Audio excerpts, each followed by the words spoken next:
Voilà, drapeau vert. Merci beaucoup Fabien Champ, notre starter en pré-gris. Green, green, green.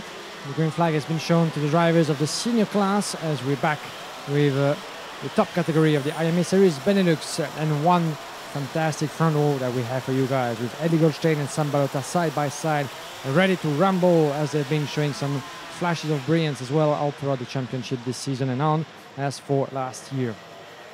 By the look of it, the rain is still slightly falling onto the track, but no one has gone to wet tires just yet, as it is not wet enough to make such a gamble. So everybody, by the look of it, is still on slicks, and we'll see how the weather will be evolving from that point on. Les pilotes de la catégorie senior qui prennent leur envol, donc et place sur le karting des Fines pour leurs 2 tours de mise en grille habituels, avec en pole position Sam Balota sous les couleurs de VDK Racing, le vice-champion de Belgique en titre et favori évidemment à sa propre succession, à défaut de pouvoir pour l'instant aller décrocher les étoiles, décrocher Eddie Goldstein, fermement attaché donc à ce titre qu'il est occupé à rééditer d'année en année depuis maintenant 3 ans. Mais Balota, avec 2 victoires de manche depuis l'entame du week-end, est bien décidé à aller inscrire son nom au palmarès de la catégorie senior et pourquoi pas dès aujourd'hui. Goldstein à ses côtés, Yuri Bont et Noah Maton sur la deuxième ligne de la grille. Le pilote d'écart contre le pilote RSD. Noah Maton avec une victoire de manche déjà depuis l'entame du week-end, on le rappelle. Yann Couture et Joep Muller se partageant la troisième ligne de la grille départ. Alors qu'on va repartir, je pense, pour un tour supplémentaire. Ah voilà, on est passé en fait en mode course mouillée, donc en wet race. Et je viens de voir d'ailleurs que la longueur de notre épreuve passera de 11 à 9 tours pour cette manche qualificative en senior. Nous voilà donc en mode wet race. Ça veut dire donc, chers amis, d'un point de vue du règlement, que les pilotes sont libres de choix. Ils peuvent passer donc les pneus pluie s'ils le désirent. Au niveau de la météo, eh bien, la pluie continue de brouiner en quelque sorte, donc ce n'est pas vraiment une grosse pluie, le soleil est là, les nuages aussi, ce n'est pas vraiment une grosse pluie, mais les pilotes peuvent décider de rester en slick ou de passer en pneus pour piste mouillée. Dans le reste du classement sur notre grille départ, Delano Wellens et Tristan Krohn sur la ligne de grille numéro 4, suivi de François Delati et Nils Müller, Sam van Voskelen, Matteo van der Kerkhoven, Marcus Blum, Julian Kamen, Ayrton Berg, Willy Gobertsan. Ensuite, nous avons Dylan Odeker et Wood Reader, Solan Knoll et Ismo Van Riet, suivi de Sven Krole et Ruby Verlinden. Notre cri de départ donc, pour cette manche 1 contre E qui d'ici quelques instants va prendre son envol avec des conditions un petit peu en entre-deux. Et nous avons donc 9 tours au lieu de 11 au menu pour cette manche qualificative et certainement pour les suivantes jusqu'à la pause de midi, aussi longtemps que la direction de course jugera des conditions un peu hybrides entre le sec et le mouillé. Et à partir d'ici, eh bien, si les conditions se dégradent, les pilotes pourront donc librement passer en pneus pour piste mouillée.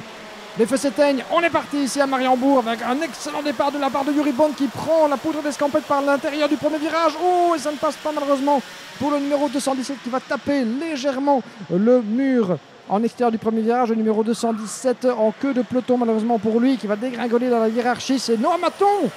C'est Noah Maton malheureusement qui s'est retrouvé là-bas dans une fâcheuse posture et qui va devoir remonter tout le peloton. Aïe aïe aïe aïe, Noah Maton malheureusement à nouveau la malchance qui vient frapper le jeune pilote belge de RSD qui avait remporté donc une manche hier pour bien entamer son week-end. Il est toujours un de ses protagonistes là-bas et on peut sentir, on le voit, mais la frustration sous le casque de Noah Maton qui va devoir bien cravacher autant que faire se peut pour remonter ce peloton encore un peu agité dans ce premier tour. Chacun évidemment cherche à jauger les conditions de piste puisqu'on le disait, la plupart des pilotes sont encore en pneus pour piste sèche sur un tarmac qui tend un peu à évoluer de virage en virage par la pluie qui continue de légèrement tomber ici. C'est la pluie certainement la plus difficile à pouvoir maîtriser parce que c'est celle qu'on ne voit pas vraiment.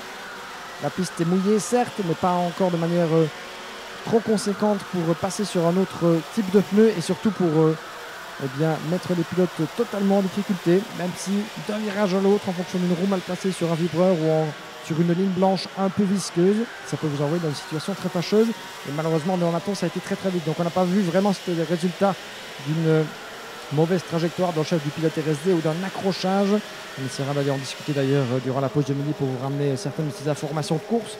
Mais quoi qu'il en soit, Eddie Goldstein n'en demandait pas tant pour prendre la poudre d'escampette. 9 dixièmes d'avance sur Yuri Bont et Sam Balota qui a rétrogradé en 3e position. Vous le voyez, confirmation à l'écran, Noah Maton 22e et bon dernier dans cette manche.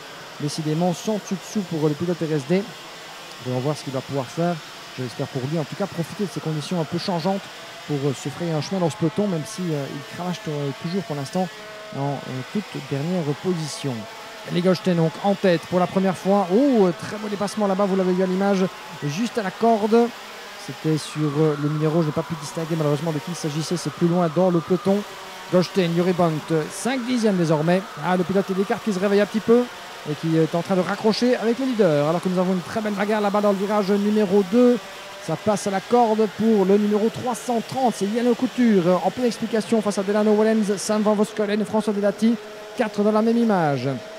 En pleine bagarre donc pour ce qui serait une 4e position potentielle, puisque Sam Balota a pris la poudre d'escampette lui aussi. 2,8 secondes d'avance pour le pilote VDK.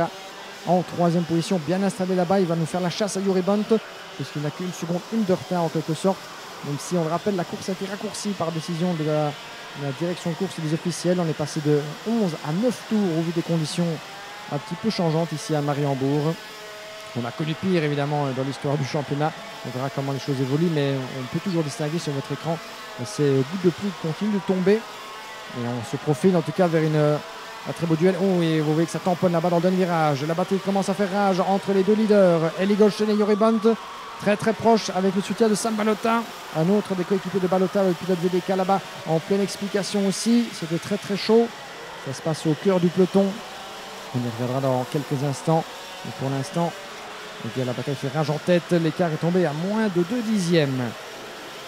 So less than 6 laps to go, ladies and gentlemen, before the checkered flag. Eli Goldstein, we thought at some point that the GP driver would have actually an easy race in this one, but how wrong we were. As you can see, the gap went from 9/10 of a second to less than 2, as Juri Bondt was able to make his bit and find some momentum back in the last few laps, as Goldstein, Juri Bondt very close to each other as well into the last sector, as we see. We're back with the leaders. Sam Balota making his bit as well, as he fell down from first to 3 into the opening lap that went all the way round for Noah Maton, unfortunately. The young driver from RSD was starting third on the grid, and he was the one being pushed or going on his own. We didn't see that quite clearly, but as a result, he was out of the track and fell down the order. Trying to climb is at P17 at the moment, Noah Maton, but we won't get to fight for the upper position, as we have Goldstein, Bonte and Sam Balota very close to each other. Here they are outside the hairpin into the same picture. Goldstein was able to make advantage of the opening lap. We thought at some point that Juri Bondt, starting from the inside, just behind the pole sitter Sam Balota, was going to be able to shine up front and to take the inside line into turn number 1, which he did, but Goldstein was able to fight back, and Balota was there in the mix. So 3 drivers for 1 victory. Sam Balota has 2 already, and he goes for the attack around the inside. Balota up into place. He's now in second.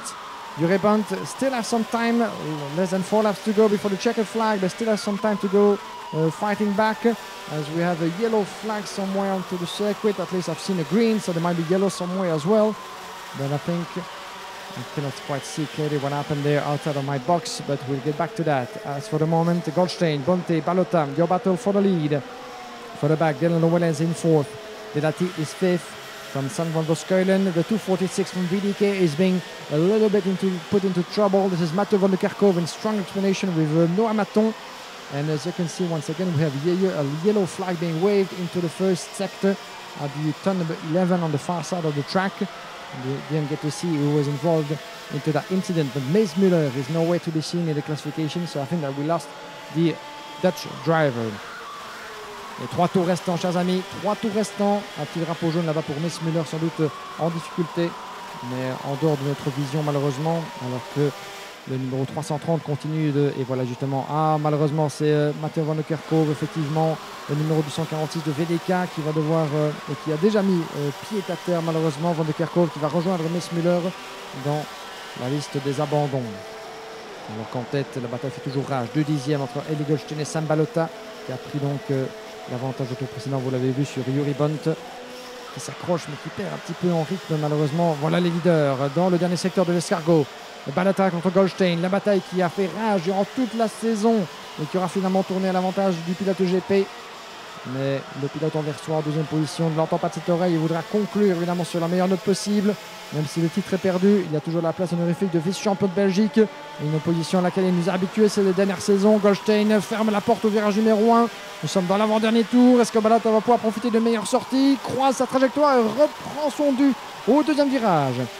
Très belle manœuvre de la part de Balota. Goldstein n'avait rien qu'il puisse faire pour contre-attaquer. Il va devoir rester au contact tant bien que mal. Il jette un petit coup d'œil derrière lui pour voir où est Yuri Bont. Il est tout à fait dans tes échappements, mon cher Eli. Ça va être très serré entre ces trois-là jusqu'au bout.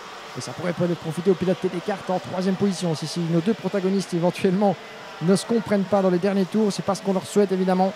Mais c'est toujours le genre de situation qui peut profiter aux poursuivants, à celui qui observe, à celui qui sait patiemment attendre pour le bon moment, pour éventuellement porter les stockades. Mais Sam Balota a choisi donc l'entame de l'avant-dernier tour pour prendre les devants sur les Goldstein. Est-ce qu'on pourrait avoir une contre-attaque de la part de Goldstein, qui, on le rappelle, n'a pas encore de victoire de manche à ce stade? Nous sommes dans le dernier tour. C'est ici ou jamais pour Goldstein d'aller chercher peut-être le résultat qui lui tend les mains. Balota pourrait faire 3 sur 3 et affirmer plus que jamais son statut de leader dans ces manches qualificatives en senior. L'ami Steven Edens a 2 victoires pour l'instant. Et pour ça, il va falloir résister encore dans ce dernier tour face aux assauts de Goldstein. Yuri Bont qui a perdu un petit peu de rythme là-bas dans ce dernier tour. Il accuse pour l'instant une demi-seconde de retard sur Goldstein. Vous le voyez à l'écran. Nous avons François Delati aussi qui nous a fait une très belle remontée. François jusqu'au 4e rang. Lui qui s'est lancé depuis la 9e place sur la grille. Il a le couture et Julian Kamen. Le dernier tour, le dernier secteur. Et je ne pense pas que Goldstein va pouvoir bénéficier d'assez de temps devant lui pour aller déloger Sam Balota qui s'en va donc vers sa 3e victoire de manche en autant de courses. Une excellente entame de compétition ce week-end pour le pilote anversois de VDK qui remporte donc cette épreuve de justesse sur Eli Goldstein. Drapeau à damier, Yuri Bont qui boucle le top 3 avec un écart conséquent devant François Delati et Yannou Couture et le reste du classement qui va s'afficher d'ici quelques instants. Mais quoi qu'il en soit, belle démonstration à nouveau de Sam Balota, même si on le répète à nouveau. Une compétition karting comme celle-ci dans le cadre de la Yami Series Benelux, c'est avant tout du sprint, mais c'est aussi de l'endurance. Et chaque résultat compte. Il faut compiler les points, compiler la confiance. Et c'est en finale que tout doit se jouer, que tous les éléments doivent être mis bout à bout pour pouvoir tout simplement maximiser la performance du week-end en une seule épreuve. Mais Sam Balota à nouveau démontre tout ce qu'il faudra compter avec lui jusqu'au bout, en remportant donc cette 3e manche qualificative en autant de courses disputées, lui qui avait signé la pole position au général hier dans l'exercice qualificatif face à Yami Steven Edens et Enki Kalteren. Le classement au complet, Balota devant Eli Goldstein, Yuri Bont 3e devant François Delati, Yannou Couture, Julian Kamen 6, Delano Wellens 7, suivi de Tristan Kronen, Sam van Voskuilen, Wood de Rieder, Noah Maton qui sera parvenu à remonter au 11e rang après être retombé jusqu'au 22e après son accident de début d'épreuve. Dylan Decker c'est 12 devant Ismo van Riet, suivi de Jupp Müller, Marcus Glum, Ertenberg, Rudy Verlinden, Sven Krole. Et nous comptons donc 4 pilotes qui auront dû se retirer de cette épreuve. Mees Müller, Solen Knoll, Mathieu Van Kerkhove et Wilco Bertson. Une petite pause à nouveau, chers amis. Le temps de reprendre son souffle, de reprendre un coup. Et puis nous avons encore 2 épreuves à vivre ensemble. Toujours dans la catégorie senior, d'ici quelques instants, le groupe C contre le groupe F, alors que les pilotes ici, vous le voyez, sont occupés à faire la queue leu dans l'entrée de pit lane pour passer au traditionnel scrutineering et le passage de la balance, évidemment, est réglementaire pour chacun de ces pilotes, comme vous l'avez vu depuis l'entame du week-end. Une petite pause et on continue avec les seniors. Et puis, il sera bientôt temps de la pause de midi.